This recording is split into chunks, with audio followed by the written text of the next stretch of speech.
Africa Awake, a clarion call made by President and Chairman of the Board of Directors of Afreximbank, Professor Benedict Oke-Orama, during his welcome speech to the 31st annual meetings of the bank in Nassau, Bahamas.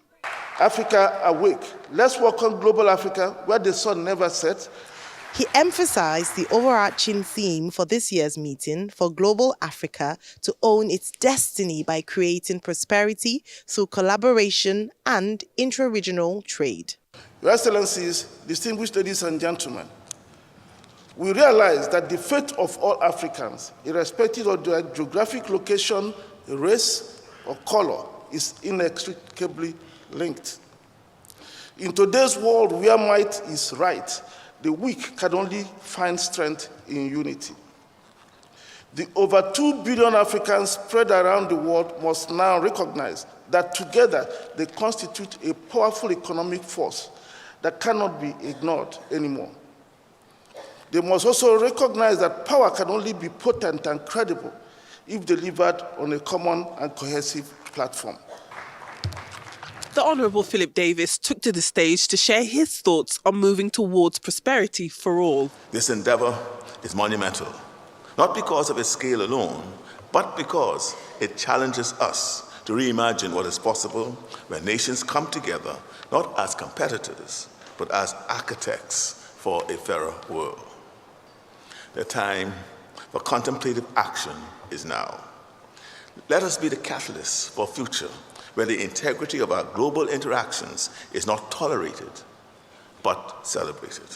The importance of mutually beneficial barter was further emphasized by Bahamas Minister of Economic Affairs. It's never been a better time for us to come together and chart a new course forward economically than the present.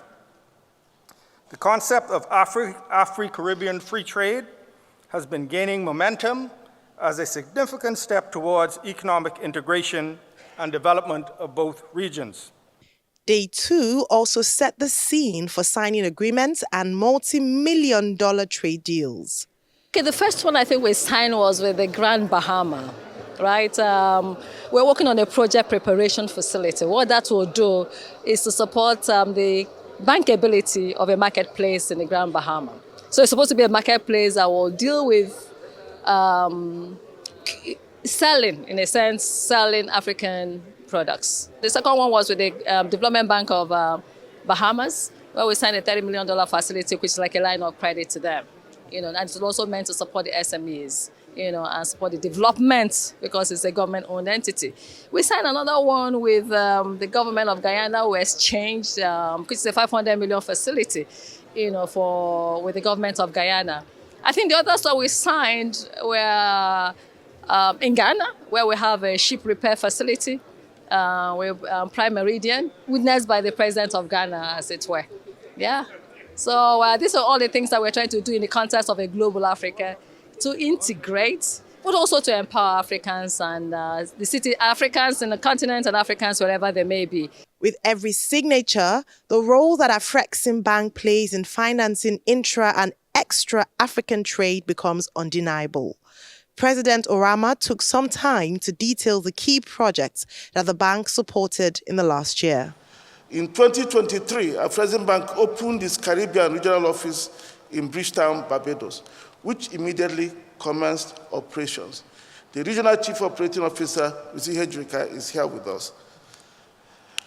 In less than 2 years, we built a pipeline of transactions amounting to about $2.5 billion across the CARICOM.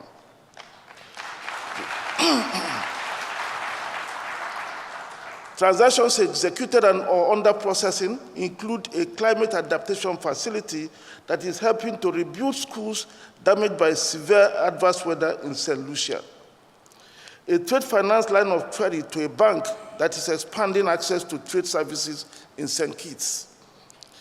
A sports complex rehabilitation in Barbados that we hope will foster the expansion of sports and entertainment collaboration between Africa and the Caribbean. A project preparation facility that will support the emergence of a permanent trade exhibition facility in the Bahamas. a term loan to Guyana that is expected to accelerate critical infrastructure development in support of that rapidly expanding economy. A major oil-linked deal that will help realize Suriname's oil production ambitions. And a term loan in support of investments by Orascom Group, Egypt, in a tourism facility in Grenada, and many more. African direct investment opportunities under implementation and discussion amount to about $1.5 billion, including a tourism projects in Guyana and Grenada, post-infrastructure projects in Barbados and Guyana, commercial fishery across 4 CARICOM states, investments in intra-island ferry services, as well as banking in the Bahamas, Barbados, and Guyana, to name but a few.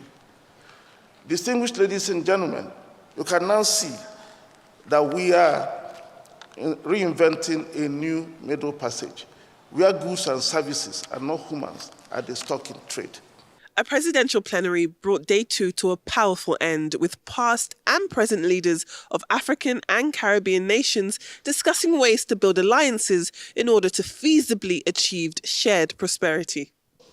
Day 3 will highlight youth, innovation and creatives as foundations for creating prosperity in Africa and the Caribbean. That's right, and speakers including Serena Williams, Genevieve Naji and Wyclef Jean will be taken to the stage.